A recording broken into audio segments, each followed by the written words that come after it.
I never thought a guy changing his clothes in front of me could mess with my head this badly. But there I was, sitting on the crumpled couch in his tiny apartment, pretending to scroll through my phone while he just casually started stripping down like I was some kind of audience. Not the usual quick change behind a closed door. No, this was deliberate. Like he knew exactly what he was doing, and he was doing it on purpose. Let me rewind a little. His name's Jamie. We met a few months ago at this dive bar I'd been dragging myself to after work, just to kill time and maybe meet someone who wasn't going to make me want to crawl under a rock. Jamie was leaning against the bar, laughing with this infectious grin that made his dark eyes sparkle even in the dim light. Something about him was magnetic, but also relaxed. Like he wasn't trying too hard, but he had this cool confidence that made you want to lean in closer. We started hanging out more, just casual at first. Coffee, late-night taco runs, and those long talks where you kind of forget how much time has passed. I liked him. I really liked him. But somewhere between figuring out his favorite band and arguing over the best pizza spot in town, things got weird. Not bad weird, but definitely out of my usual comfort zone, like that night when I came over to his place after a long day. His apartment is small, a bit cluttered, but it's got this cozy vibe. Floor-to-ceiling windows looking out onto the city lights, a mess of books and records stacked everywhere, and this old couch that's seen better days. Jamie was in the middle of changing from his work clothes into something more comfortable. And instead of ducking behind a door or just quickly swapping shirts, he stood there in the living room, peeling off his layers like it was some kind of performance. I caught myself staring, which made me feel ridiculous. It wasn't like he was doing anything explicit, just the normal stuff. Shirt overhead, jeans unbuttoned, but something about the way he moved, calm and deliberate, made me hyper-aware of every little thing. The curve of his shoulder as he reached up, the way his ribs showed just slightly when he stretched. I tried to focus on my phone, but my eyes kept drifting back. Then he looked over with this sly smile and said, "You're watching, huh?" I blinked, caught off guard. Wasn't really. He laughed, that easy laugh that suddenly made the air between us feel electric. "Relax. I'm just messing with you." Or am I? That's when it hit me. He was doing it on purpose. Like he knew exactly how much he was affecting me, and he wanted to push every boundary. It was kind of bold, and honestly, it threw me off in a way I wasn't ready for. I've never been the guy to get flustered easily. But with Jamie, it felt like every casual moment was loaded with this unspoken tension. Him changing in front of me wasn't just about clothes. It was about control, about daring me to feel something I hadn't let myself feel in a long time. And I didn't know if I was ready to play along, or if I even wanted to. That night, as he tossed his shirt onto the couch and turned back to me with that grin, the whole room seemed to shrink, and I realized this was just the beginning of something I couldn't quite put my finger on, something that was going to shake up all the neat lines I thought I had drawn around my heart. So yeah, Jamie started changing in front of me on purpose. And yeah, it drove me crazy. But what happened next? Well, that's a story you might want to hear. Jamie's grin didn't fade. If anything, it got wider, like he was enjoying watching me squirm a little. I glanced up from my phone, trying to act casual, but my heart was thumping way too loud. So I did what any awkward guy would do. I mumbled something about needing to check the time and looked toward the window, which wasn't even close. He pulled a face like he wasn't buying it, then dropped onto the couch beside me, towel slung around his neck, hair still damp from the shower. "You're way more obvious than you think," he said, voice low, but teasing. I laughed nervously, shoving my phone into my pocket. Okay, guilty. But what's with the show? You're not some kind of exhibitionist, are you? Jamie shrugged, like it was no big deal. But the way he looked at me made it clear this was exactly his way of breaking through whatever wall I was hiding behind. Maybe I just like messing with you. Or maybe I wanted you to see me, like really see me. Weird way to do it, I guess.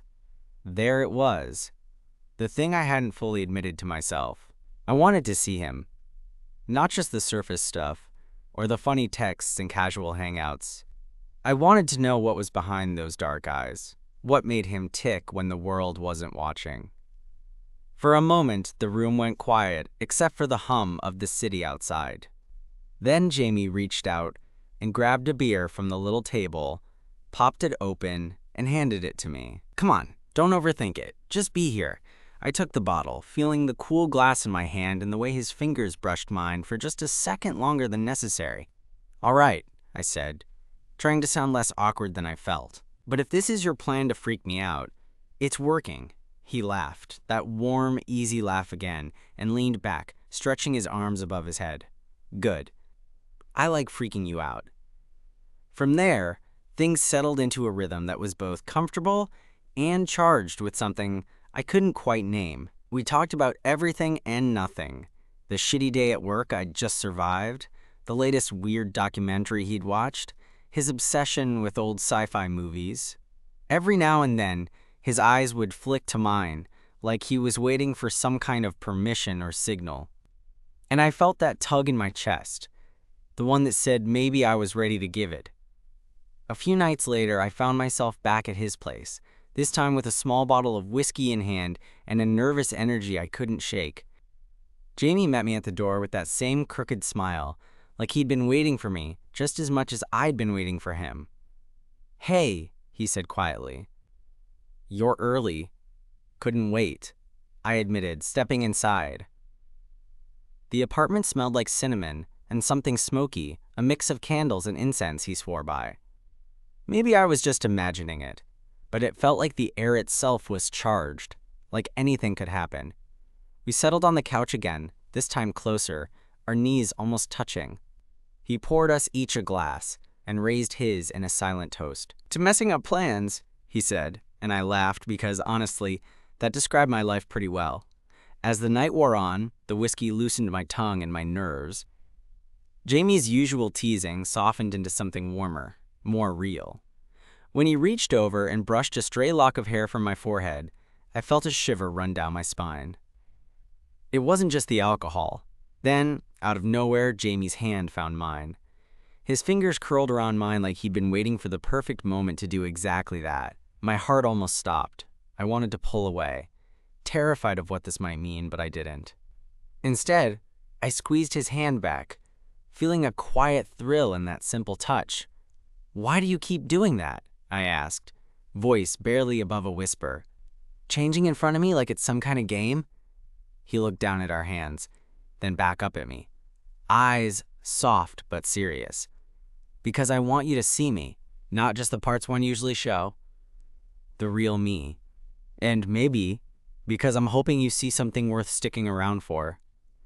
I swallowed hard, suddenly feeling that I'd been holding my breath for months without realizing it. I do, I said, voice cracking a little. I see you, he smiled, a slow, genuine smile that lit up his whole face. Good, because I'm not going anywhere. In that moment, the walls I'd built around my feelings started to crumble. Jamie was right there, waiting for me to take a risk. And honestly, for the first time in a long time, I felt like maybe I was ready to. But just as things felt like they were about to change, the doorbell rang. And when Jamie went to answer it, I caught a glimpse of something on his face, something unreadable, that made me wonder if this was really going to be as simple as it felt, because with Jamie, nothing ever was. Jamie opened the door slowly, and my stomach twisted into knots before I even saw who was standing there. I caught only a glimpse at first, a guy tall, with sandy hair and this easy smile that didn't quite reach his eyes. He looked familiar, but I couldn't place him immediately. Hey man, Jamie said, voice neutral but guarded. Thought you might be home. The guy stepped in without waiting for an invitation, which made me tense up.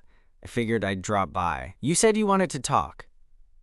Jamie closed the door behind him, and the apartment suddenly felt smaller, like the air was thick with something I couldn't quite breathe through. I shifted on the couch, trying to keep my cool, but my mind was racing. Talk? About what?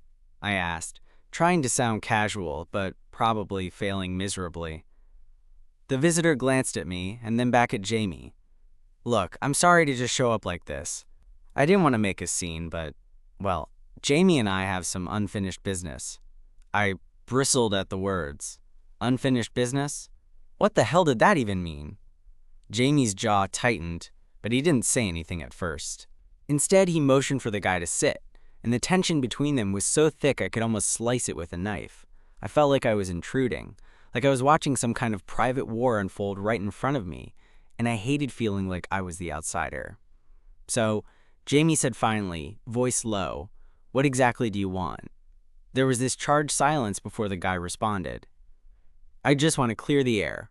I don't want to mess up what you've got going here, but I think you owe me an explanation." Jamie laughed, but it wasn't funny. It was bitter, like he was swallowing some bitter pill. "I don't owe you shit." The guy stood up abruptly. "Fine, I guess I'm not welcome here, but don't expect me to just disappear." Jamie didn't say anything else. The guy left, and the door clicked shut behind him. I finally breathed out, heart pounding so hard I thought it might burst. I turned to Jamie, who was looking at the door like it was the source of all his problems. "What the hell was that about?" I asked, my voice shaky. Jamie rubbed the back of his neck, looking suddenly tired. "That was Ryan." "Ryan?" I echoed, confused. Jamie nodded. "An old, complicated part of my life. He's the reason I've been so careful about who I let in." I sat back, trying to process. "You never mentioned him before." He shrugged, but there was a flicker of vulnerability in his eyes.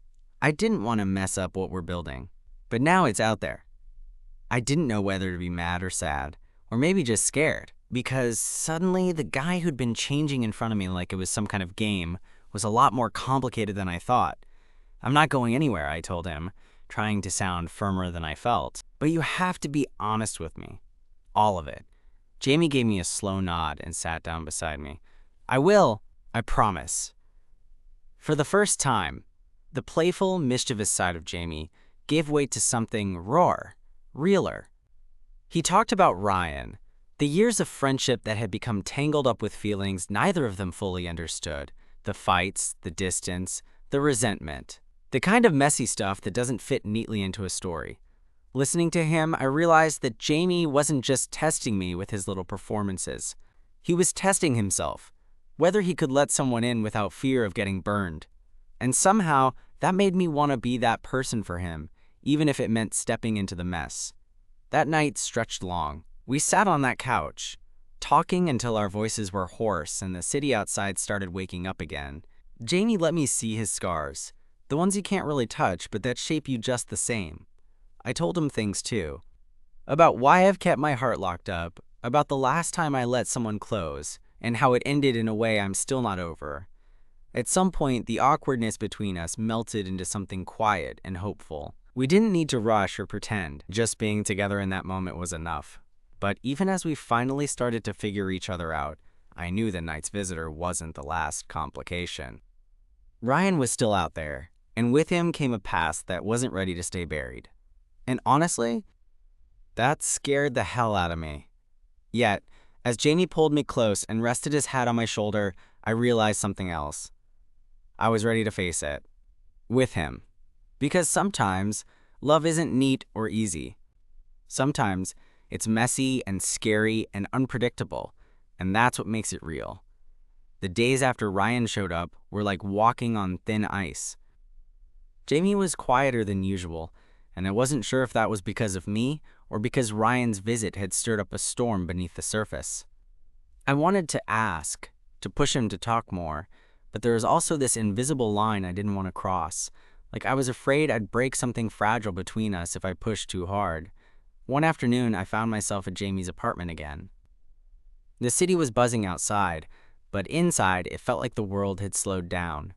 Jamie was in the kitchen, humming to himself while he made coffee.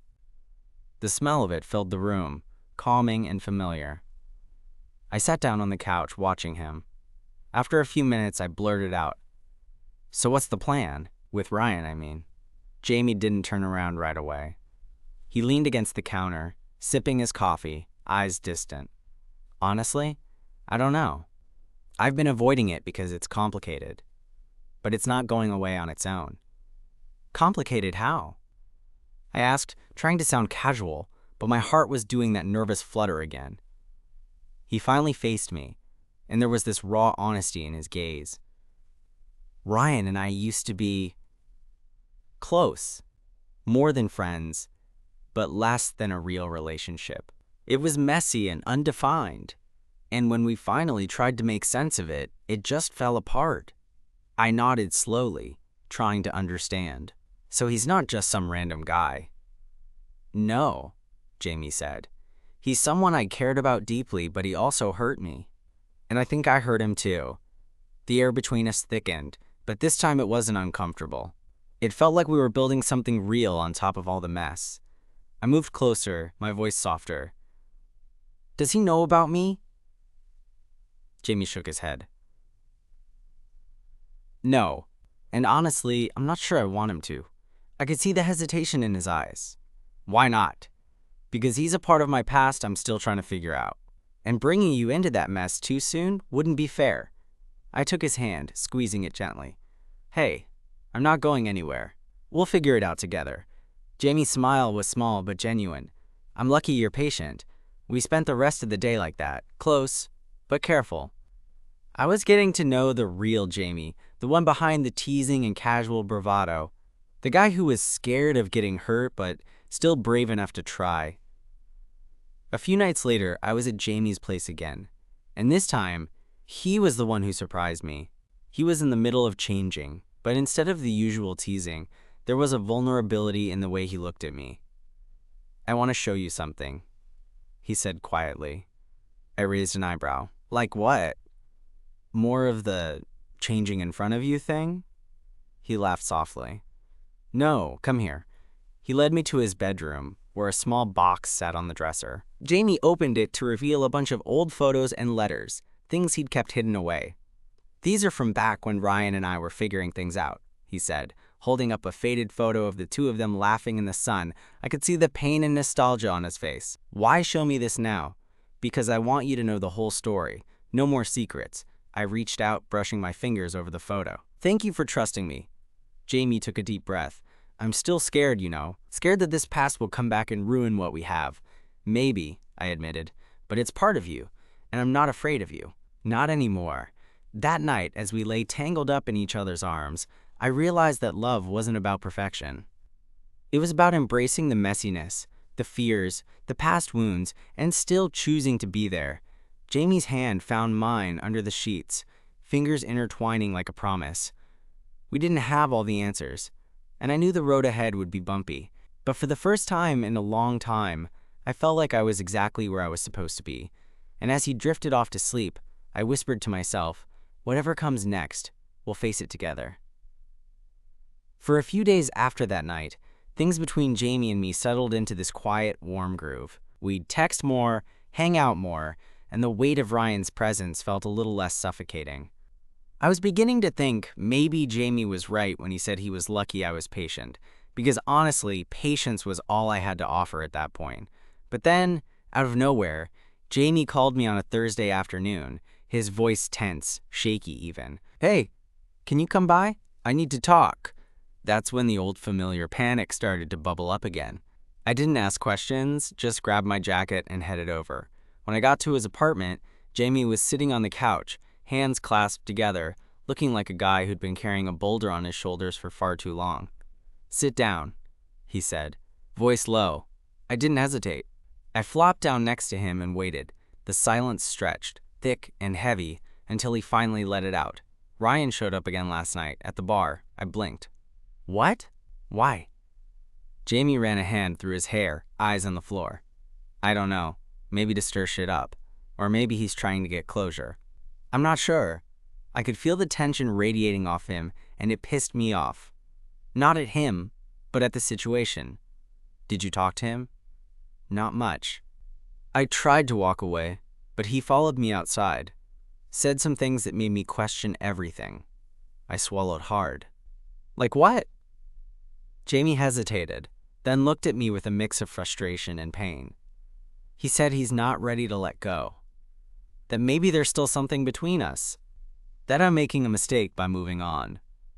For a moment, all I could do was process. It was like watching a scene from a movie, but I was living it. The guy the first was falling for was being pulled back into a past that refused to loosen its grip. "What did you say?" I told him I'm done, that I'm trying to build something new. I reached out, grabbed his hand, and held it tight. "Good, because what you're building with me, that's real."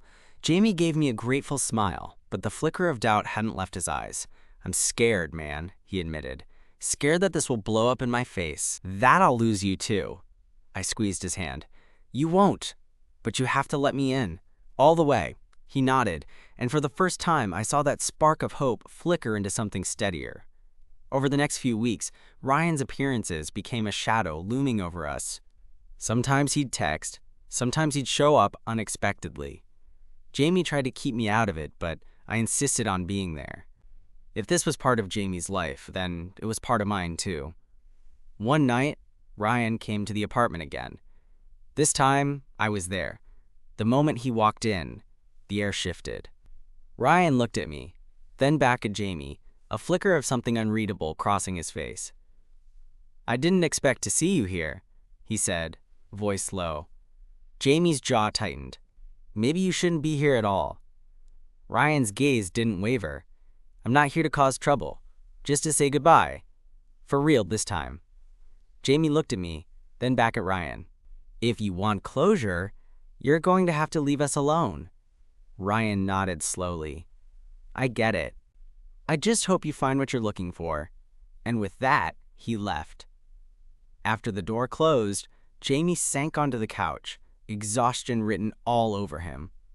I sat beside him, pulling him close. "We survived, right?" He smiled tiredly. "Yeah, we did." That night felt like a turning point.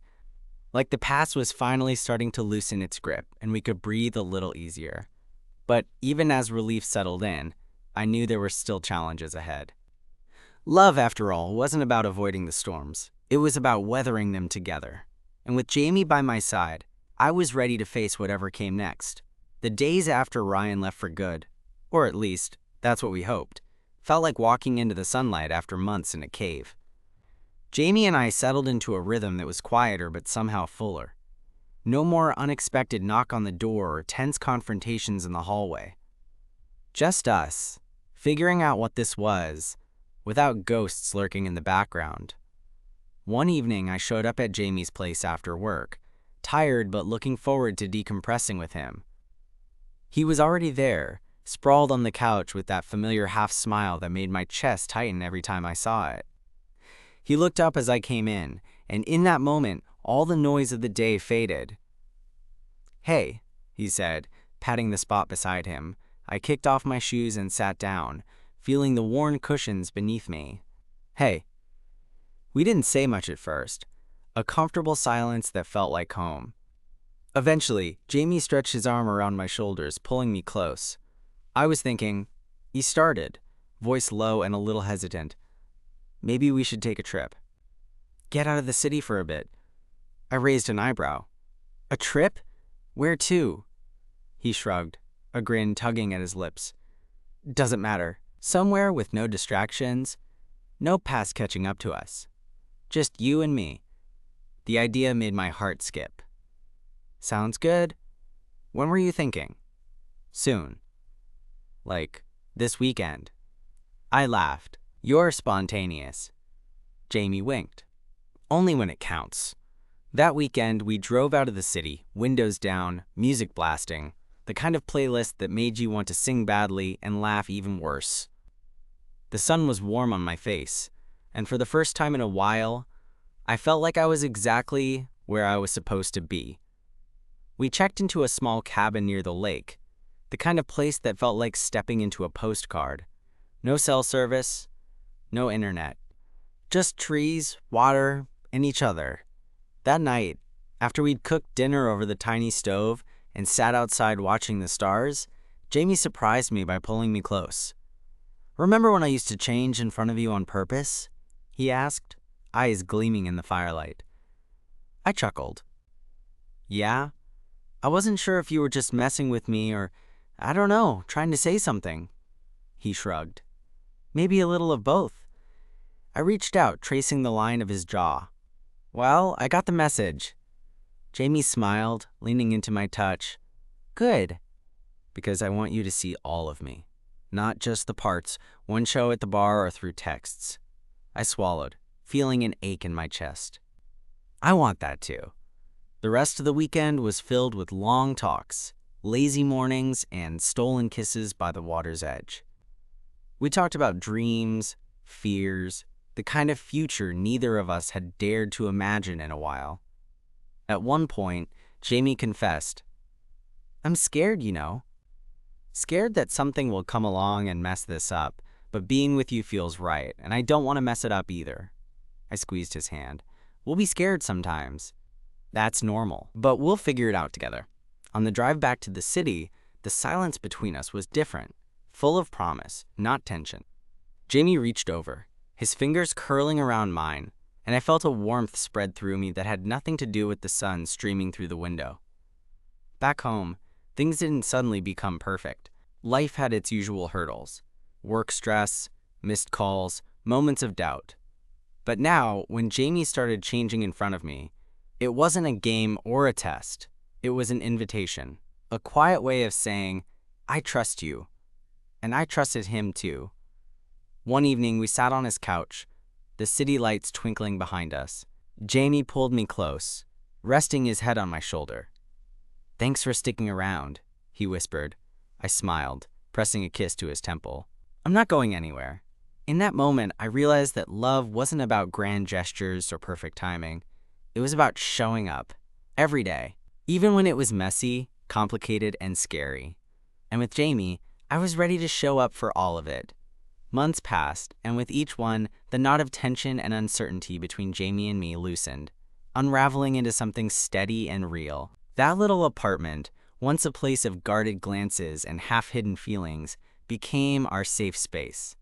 The city outside didn't change, but inside those four walls, something simple and powerful was growing. One chilly evening, we were curled up on the couch, the kind of quiet that doesn't feel empty, but full, like the space between two people who don't have to fill every second with words. Jamie was leaning against me, his head resting lightly on my shoulder, and I was tracing idle circles on his arm. "You ever think about how far we've come?" I asked, voice soft. He hummed, eyes closed. "All the time. It's been a hell of a ride, but I'm glad you're here." "Me too," I said, smiling against his hair. There was no grand declaration, no big dramatic moment. Just that. The two of us, sitting close, comfortable in the silence. It felt like a quiet victory against all the messy pasts and the fears we'd carried. Jamie shifted, then looked up at me with that familiar, mischievous glint in his eye. "You know, I still do that thing sometimes." I raised an eyebrow. "What thing?" He smirked, standing up and starting to peel off his shirt right there in the living room. No shame, no hesitation. I laughed, the warmth flooding through me. "You never change." "Nope. But now it's different. It's not a test or a game. It's just me being me." I reached out and pulled him back down beside me, fingers threading through his hair. And I'm all in. As the city lights flickered outside, I realized that love, real love, wasn't about perfection or having it all figured out. It was about being seen, flaws and all, and still choosing each other every day. Jamie had started changing in front of me on purpose, but now, it wasn't about pushing boundaries or testing me. It was about trust, openness, and the quiet joy of sharing a life with someone who saw you, really saw you, and in that moment, I felt seen. I felt home.